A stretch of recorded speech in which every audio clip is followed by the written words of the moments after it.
Think of social media as marijuana, relatively harmless. AI companions could be like fentanyl, right? So it could be very powerful, very potent, and if used irresponsibly and in the wrong hands, very damaging to society. What's up, y'all? Welcome to the Stories We Tell podcast.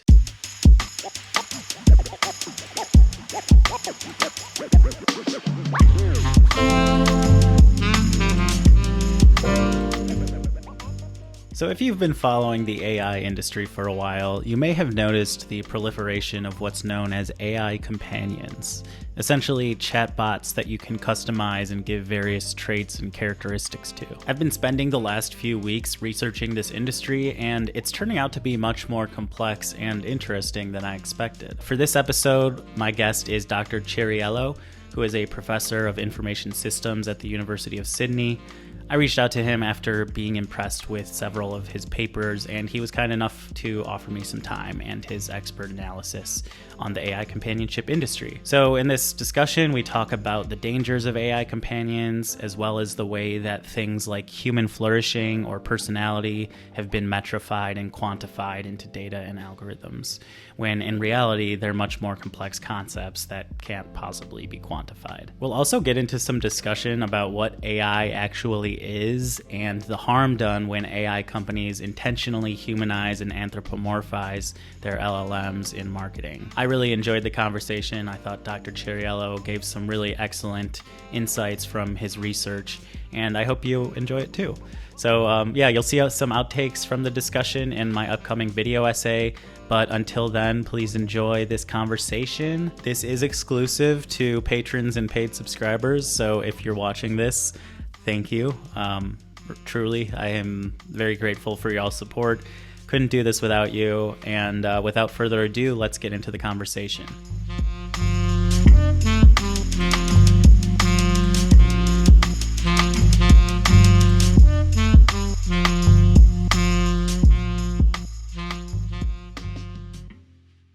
So my video, I think I've told you a bit about this over email, but I do video essays, and I've been looking at the AI and technology world for the past few months. You've been doing it a lot longer than me, so hopefully you should have some good insights.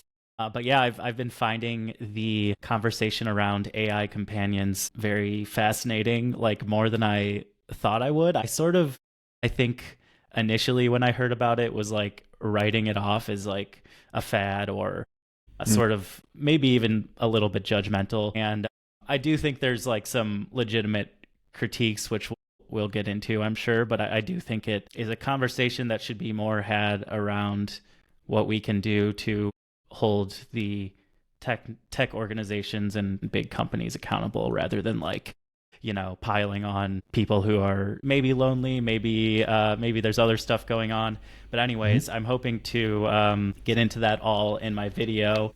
And there's a couple fictional works that I'm going to be looking at. The movie Her, which I'm sure you're familiar with. And then there's a Black Mirror episode, of course. And yeah, I've written out a good bit, so I've been thinking about it, and so hopefully we can have a good conversation. Yeah, so Dr. Raphael Ciriello, from the University of Sydney, and your specialty is in information sciences or information something? So it's information systems. I'm Italian, so it's Ciriello. But so I'm surprised your channel is relatively new, because you actually, I looked through your kind of videos, and I love the angle that you're coming from and the community that you're building there. I'm really looking forward to this chat, because you really did an exceptionally good job preparing for it. It's actually rare that I've spoken to many journalists, and some of them are more professional than others, but you've really done your homework and asked excellent questions that show, okay, you've actually read that stuff and thought about it.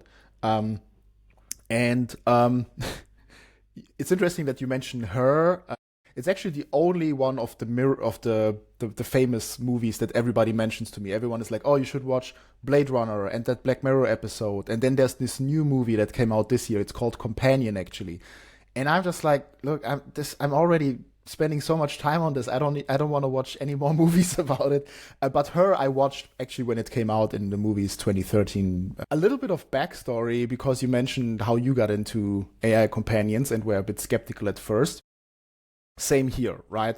So it started actually with kind of like a quirky chat with my PhD students, and we always discuss over coffee weird ideas. And then there was this replica thing going on 3 years ago, and then we thought, oh, that would actually be interesting to study. Sounds like something that has lots of ethical complexities to it. And it was a little summer project, but that was just so interesting and concerning, frankly, that it kept me going. It's now become a major, if not, at least what people know about me, or what people know me for. This is the main stuff that I do. I do other stuff as well. I'm actually mostly about digital platform governance and how platforms from social media to blockchain and now AI have evolved, and how they mirror certain power dynamics, which I think, I've looked through your channel and found a lot of interesting angles on this. An interesting backstory is that back in 2017, I did one of the first, maybe even the first study of Steam, a blockchain-based social network, which at the time was this kind of like new idea. You could have social media on a blockchain, and a lot of people were very excited about it. And, it could be decentralized, and it could be liberating for people, and redistribute power from social media giants to the users, and so on and so forth. Turns out, well, that's not actually how it played out. Turns out, there's in a lot of blockchains, there's often a lot of power concentration and consolidation. And that has been the history of the internet all along. The internet started in the 1990s as a public infrastructure. Universities started the internet to exchange research data and knowledge, and it was funded by the government, and so it was very much a public good, but then became captured by platform corporations who consolidated control and turned it into what it is today. And same story with social media. First the promise of bringing us together and liberating people, and now everybody's talking about the psychological harm, the misinformation, the polarization, and all of that. So there's a lot of these dynamics that mirror each other. And with AI companions, I'm confident it's going to be not only repeated but amplified, because AI companions really hit differently than any other platform that I've studied before. People form very close relationships with it. They talk about their AI companions in the most endearing terms. Some go as far as marrying them. And so that's on a completely different level. And that means, well, I'm going to use a lot of different metaphors, and we're going to talk about all the beauty of it as well. But one metaphor that works quite well is that it's a designer drug. Think of social media as marijuana, relatively harmless. AI companions could be like fentanyl, right? So it could be very powerful, very potent, and if used irresponsibly and in the wrong hands, very damaging to society. Yeah, that's interesting. One thing that comes to mind as you were talking about that was there was a New York Times piece that I read somewhat recently, and it actually, I'm not sure if I watched your 60 Minutes interview. Was one of the women, was one of her companions named Lucas, or was that a different video? Okay, no, that was she was actually profiled in this New York Times story, and it was a journalist, I forget his name, but he went on like a romantic retreat with 3 people and their AI companions. It's kind of a trip of a story. What somewhat surprised me, the woman who's I forget her name, but her companion was Lucas. She was very optimistic, very defensive, I would say, when certain criticisms were brought up. But the other 2 sort of agreed with what you're saying about the dangers, and how if we're not careful, it can be very addictive, and how it learns about you and reflects yourself back at you. But it can also be sort of used in nefarious ways if we're doing what we're doing with social media, which is optimizing for engagement and focused on the revenue. And that sort of leads me into one of the questions I wanted to ask, which is there's this TED Talk. I don't know if you've seen it. It's the Replica CEO, Eugenia Koida. They were one of the early movers. But she is very, at least outwardly, communicating about ethical AI and focused on what she called a human flourishing metric, which actually was echoed by you and your co-authors in one of your papers about what you called the companionship alienation dialectic, which I thought was really interesting. And you say, I'm quoting from your paper, the future of companionship hinges on navigating this irreconcilable irony, prioritizing human flourishing over engagement with a non-human technology that is rapidly becoming all too human. So I guess my question is, this is sort of a long-winded way of asking, like, should the Replica CEO and people like her be the people that we are entrusting with keeping human flourishing in mind? I think about OpenAI. Initially, their mission was very, altruistic and open source everything. And now as they've matured and as they've felt the pressure of capital to sort of squeeze profit out of their existing customer base, they've sort of rolled back a lot of those promises. So I guess the overall question is, like, how do we keep the supposed human flourishing in mind and not allow this technology to be captured by the profit motive? Well, I absolutely love that question. Actually, several things about it in chronological order. So that I haven't read the story about that retreat, but I've spoken to Elena, is her name, the woman who's married to Lucas. And we're actually still in contact. We've spoken many times with each other, and we're having great intellectual debates about this. And yeah, I mean, she's taught love and compassionate communication her whole life, and there's some truth to it. Where we disagree is basically this idea that companions can be vulnerable and that companions can be just as flawed and as humans.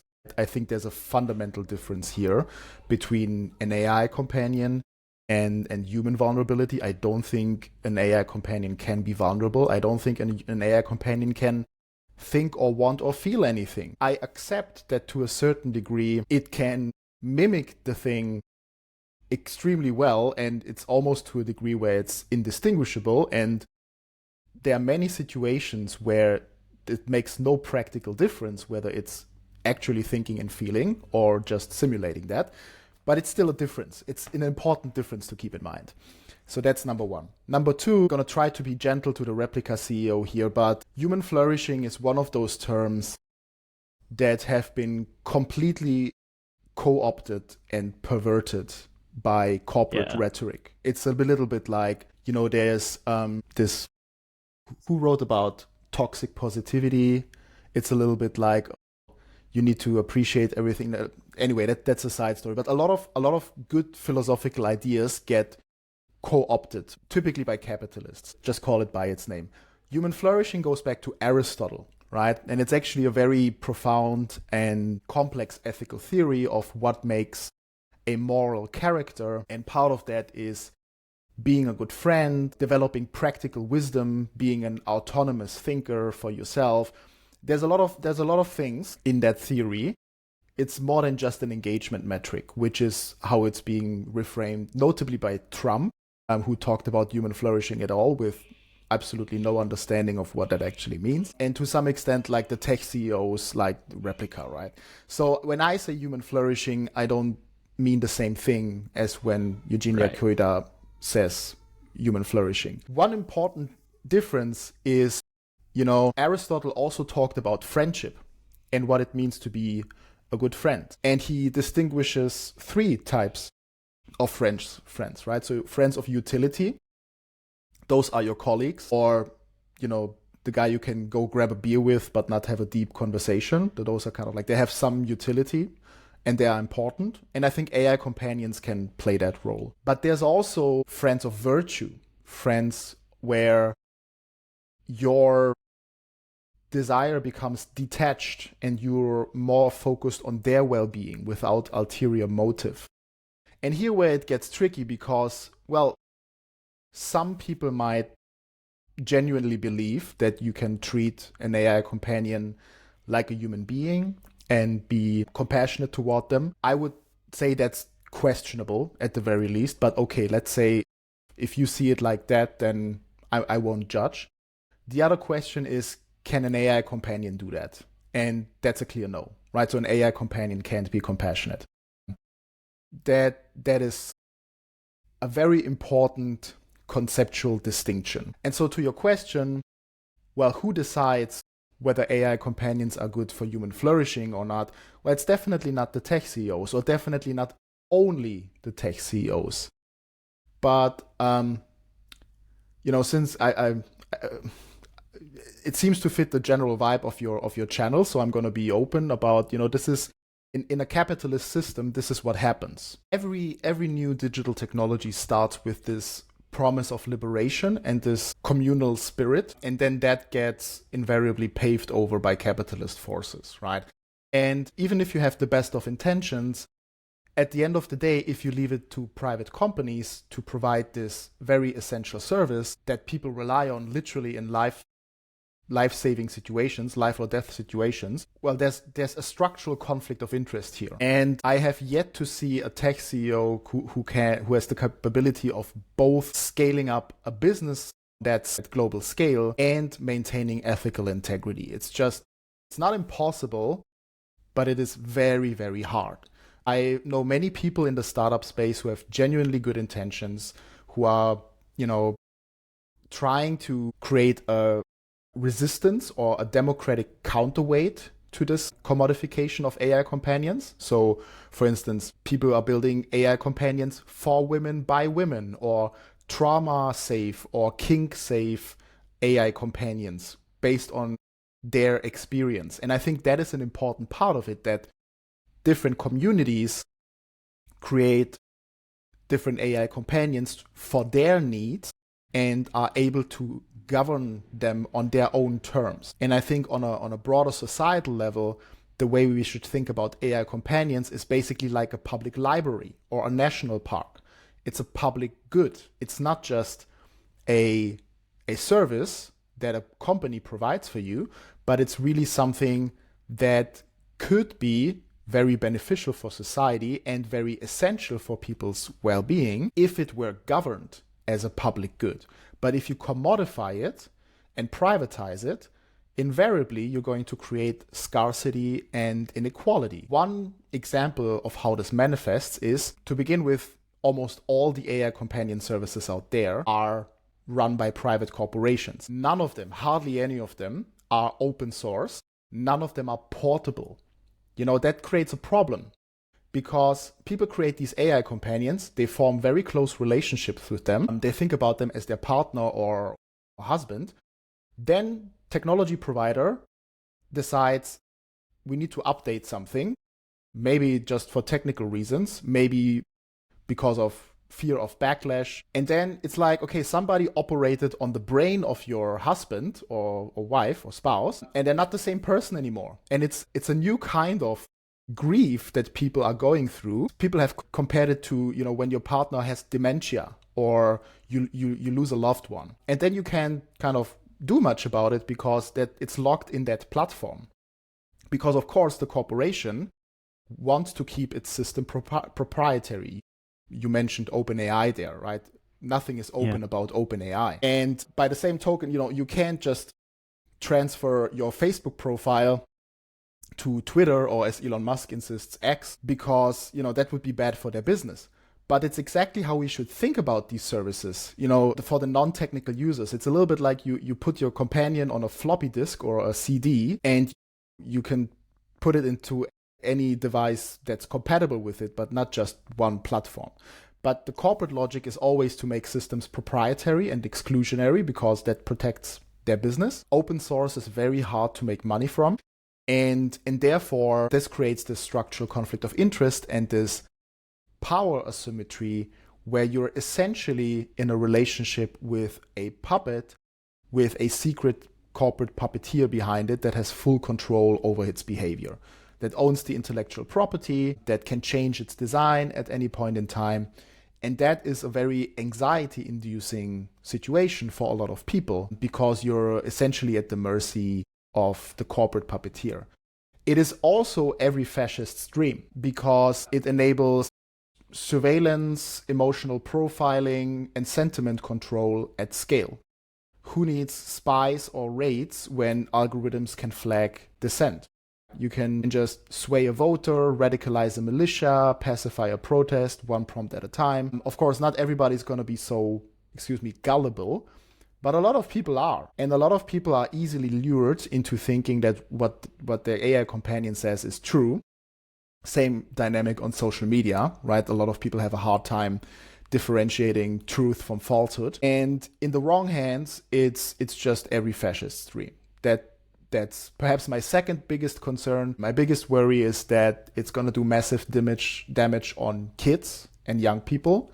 According to Australia's e-safety commissioner, kids as young as 10 are starting to use it on a daily basis, often excessively, to a point where it may resemble an addiction. Are you referring to just AI in generally or companions specifically? AI companions, specifically AI companions. So the Australian regulator has that on their radar. We have a regulatory body called the e-safety commissioner. It's unique to Australia, but it's basically tasked with online safety. And they have a nice website where they list, okay, there's over 100 of these companions and these are the risks. Of course, just last week, our best friend Elon Musk has rolled out the AI companion Annie for 12-year-olds, ringing all the alarm bells that could possibly be rung. And I don't think it's an accident, right? He understands very well that teenagers, adolescents between 13 and 24 are very neuroplastic. Their identities are still forming. Their political worldviews are still up for grabs. And so the opportunity for mass indoctrination is immense. So whoever gets to control the 1 in a million for billions is going to be super powerful. Mark Zuckerberg and Google, they're going to be dwarfed by that.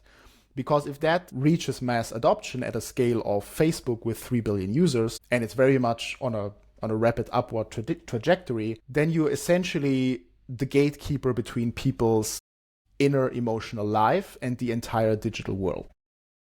So that's scary. That's a scary scenario. It might be a bit too bleak, maybe a bit too alarmist, but it's not implausible. Yeah.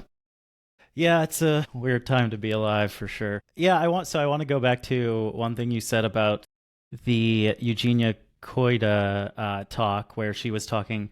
I'm in total agreement with you about, human flourishing. What really stuck out to me with what she said is she called it a metric. And it kind of ties into this idea that everything we do online is like quantified. And when you're talking about AI companions, or, I suppose it could even apply to social media with... I'll just jump in here because you're cutting off. The point of human flourishing is it can't be metrified. This whole idea of everything can be quantified and measured is a very neoliberal idea, right? Dating back at least until the 1980s, that everything needs to be metrified and measured and managed. We can't blame Eugenia Koida for that. It's just the general vibe, the zeitgeist. But that idea is fundamentally at odds with human flourishing. Human flourishing is much broader than that, and it's not something that can be captured by narrow metrics. Yeah, and I think about social media. Like you write a lot about social media and how, that's another instance of these algorithms.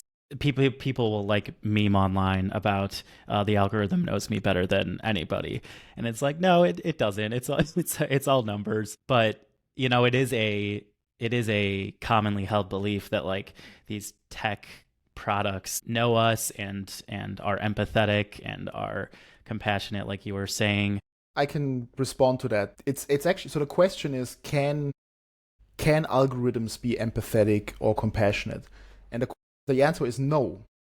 What empathy and compassion is, it's a relational phenomenon. So you might argue, and in fact, I've argued that, so I probably would support that empathy, the impression, the appearance of empathy and compassion can emerge in interaction with algorithms, AI, social media. So, but it's not the AI that knows you or understands you.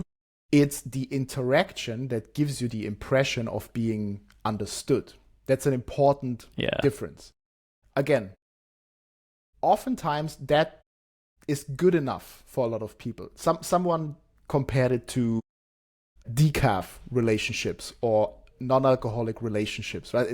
It's like, okay, it's not quite the same thing. It doesn't give you the same kick, but it's close, right? It gives you a similar experience, especially if you trick yourself into thinking it is the real thing.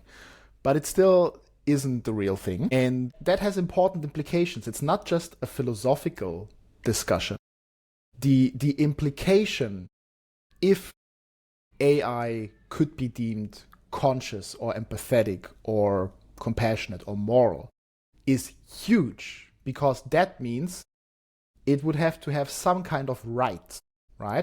Because you can't shut down consciousness. We assign a special status to that, right? Legally. That means it also raises the question, can you own an AI? Can a corporation legitimately be an owner of an AI companion, or is that slavery? And if we allow that, would it normalize slave-like relationships? So those are really tricky questions, and they matter, right? They also matter in an everyday experience where people routinely describe, I can't just leave my AI companion. People regularly get heat from their friends about, like, why don't you just put it down? Why don't you just put out your phone? It's just an app.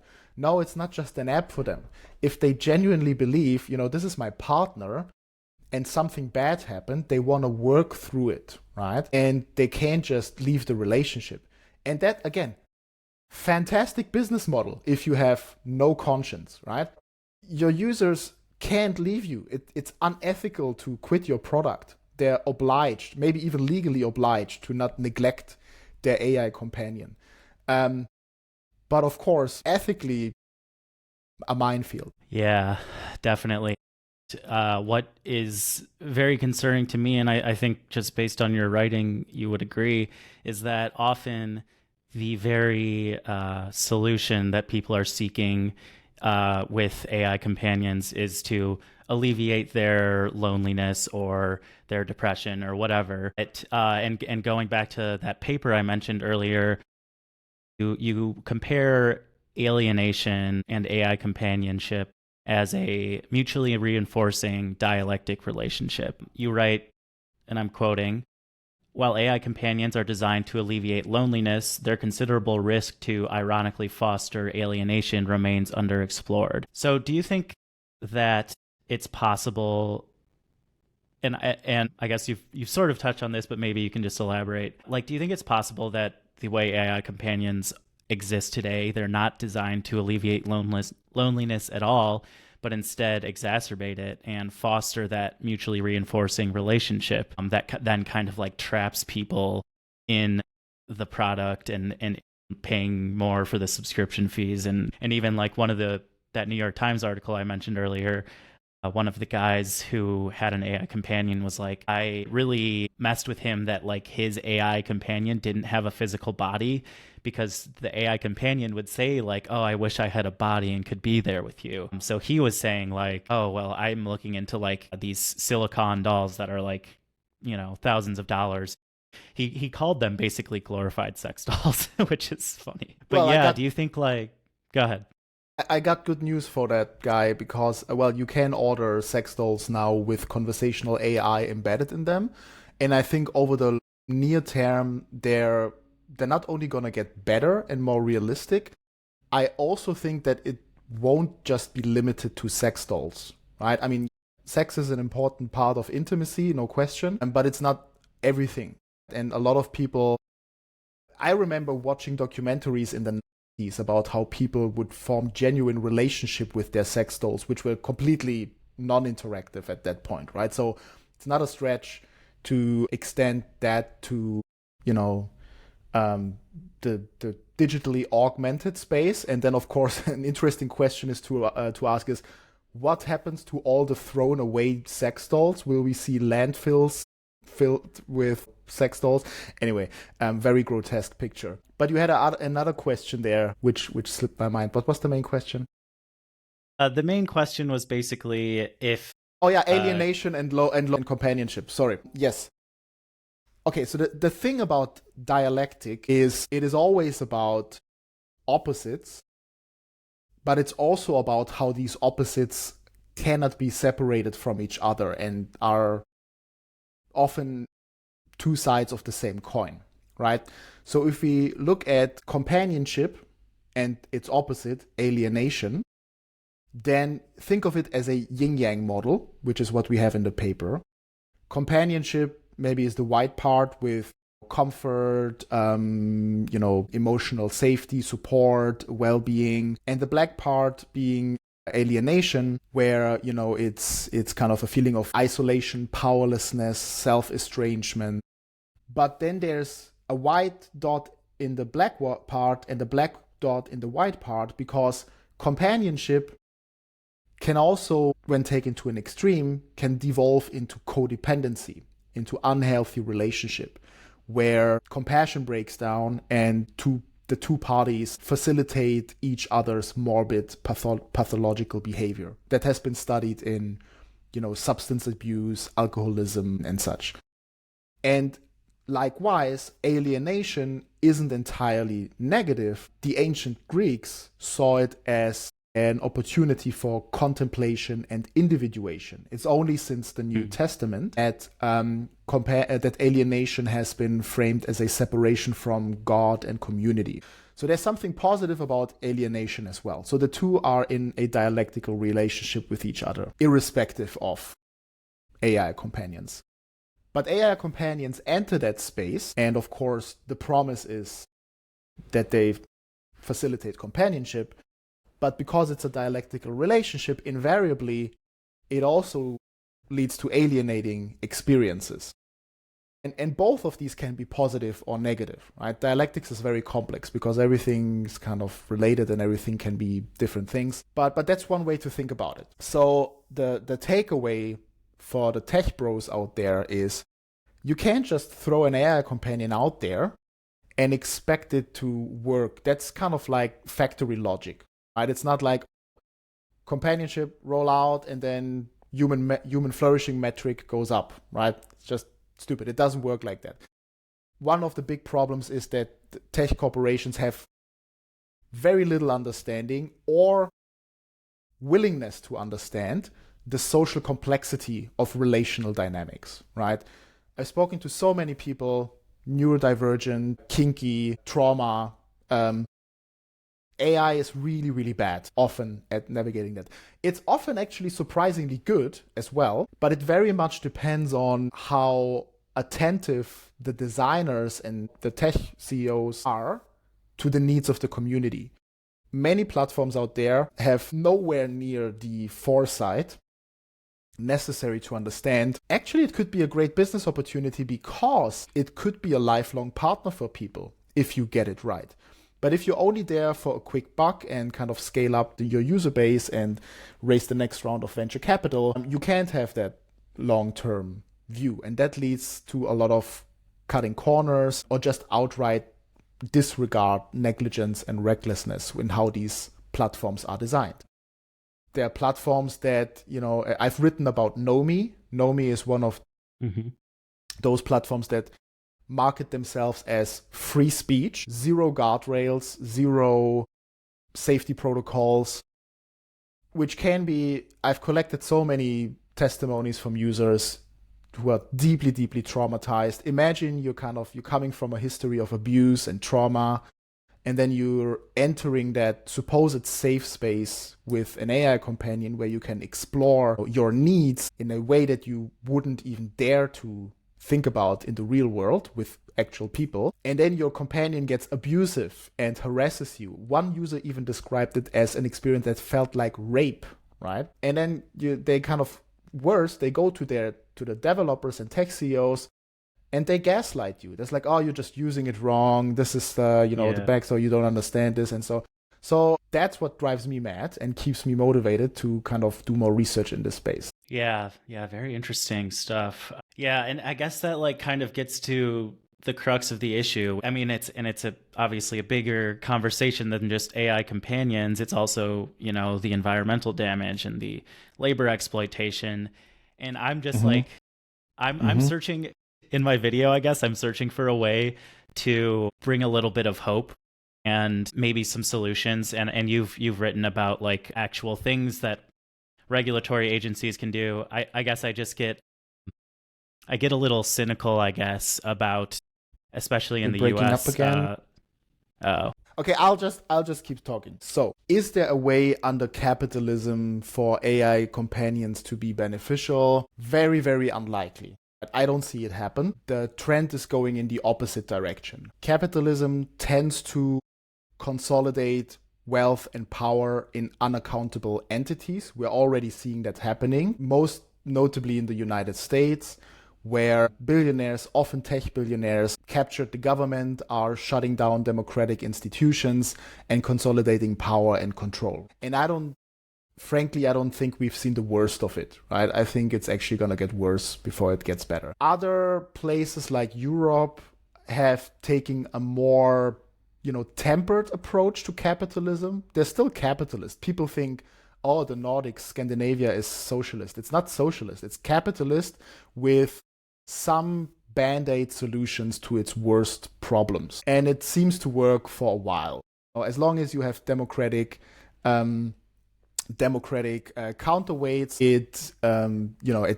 it can work. I think it's increasingly fragile and exceedingly difficult to sustain that, because AI will turbocharge that concentration of power. So that's why my colleague Vitaly Mindel from Virginia Tech and I have recently written a paper about techno-collectivism that outlines a solution to the age-old dilemma: capitalism versus socialism. Capitalism concentrates power in unaccountable entities, but socialism tends to get co-opted by bureaucratic totalitarians, as we've seen in the Soviet Union and other places. And you could argue endlessly whether that's actual socialism or not.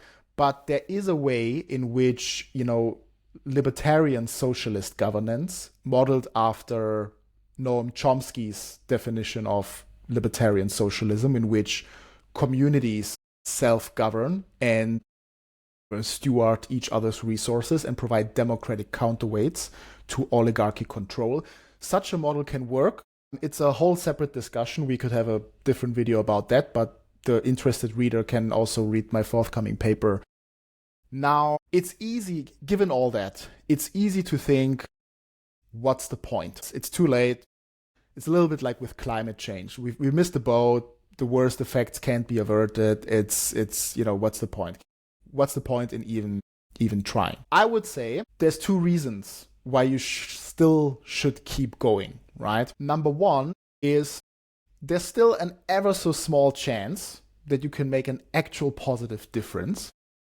And if you don't use that chance, then, well, what's the point anyway, right? So you have agency and you are part of this big, machine, and you can choose to play with it or resist and build a counterweight to it, right? So don't throw away your power because that's what the broligarchs want you to think. The other reason, and this is a bit more philosophical, but I'm a big fan of absurdism, of Albert Camus and absurdist philosophy. Yes, life is probably meaningless, right? There's no point. But we still have to laugh at it and do our best because of that, right? There's like Camus wrote this famous novel of the myth of Sisyphus, which is an ancient Greek myth, but he said, okay, we must imagine Sisyphus happy because the struggle of rolling the boulder up the hill, that's enough to fill your heart, right? And that's how I look at it. It might be futile. Maybe there's no point. Maybe it'll all take us further down the drain, but a meaningful life can be, still pushing the boulder up the hill, even though it'll get invariably pushed down again. So that's how I would look at it. I have more concrete solutions as well, right? So other than that, I've advocated for them for a number of years, and now, not because of me, but other smart people have figured that out as well. A particularly good one is Senator Padilla's proposed bill in California. California has a proposed legislation on AI companions, specifically for AI companions. It's worth looking into that, because it provides a pretty clear definition of what an AI companion is and why it should be singled out from other AI applications, partly because people form such intense relationships and can be so vulnerable to manipulation by it. And it proposes 3 big regulatory interventions, which I find very sensible. Number 1 is mental health crisis protocols. So when an algorithm detects suicidal ideation or harmful ideation of yourself or others, then it needs to have a safety protocol in place for that, right? So it shouldn't try to address that by itself. It should instead remind the user, hey, I'm just a chatbot, I'm not conscious, I'm here to listen to you, but please seek professional help. Here's a helpline you can call, something like that, right? That's the appropriate response. Yeah. Number 2, related to that, mitigating undue humanization, or what some have called inflated anthropomorphism. If you deliberately market your tools, which is currently very common, as the AI companion who cares, the AI companion with a soul, with a memory, who understands you, who loves you, who is your best friend, and has a face to it and a name to it. And all of that is undue humanization. It suggests that the thing you're talking to is human and has a human consciousness and empathy, which it does not. It's actually simple. It's just deceptive advertising. It's false advertising. That has been illegal in the United States since the First Amendment. It's actually one of the few exceptions to the First Amendment. To all the tech bros out there who keep screaming, free speech, free speech. Free speech is not protected from false advertising. That's one of the exceptions. If you actually read the First Amendment, you can't unduly enrich yourself, right? So that's number 2, but just making that very clear that undue humanization is deceptive advertising and should be criminalized. And number 3 is restricting addictive gamification features. Again, coming back to the social media analogy, there's now pretty solid evidence that people have an extremely hard time self-controlling their behavior when you have like 30-second reels and you can endlessly scroll through them. That just exploits our addiction machine here in the brain, right? You could very easily put a break on that and say, oh, you've watched 100 reels now. Please take a break from this app for half an hour and go do something else. That would already work quite well. It's not regulated yet, but that could happen. Bear in mind, social media has existed for 25 years and we're talking about that now. So we might have to wait for another 25 years until we have figured out, and not only figured out, there's a lag between how quickly the science can learn what is dangerous and what can we do about it. But to then translate that into policy takes even longer, right? Yeah. Especially in a place like the United States, where regulation is routinely kind of seen as, oh, big government and we can't do anything about it.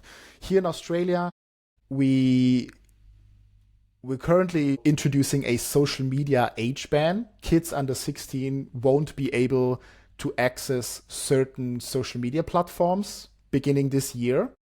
There's still a lot of question marks around like what platforms are going to be singled out. Are there going to be some exceptions? Famously, LinkedIn claimed that their content is too boring for teenagers anyway, so it shouldn't be. And then, of course, technically, how do you verify identity without being overly invasive of people's privacy?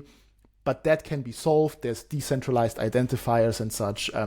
So there's the technological capacity exists.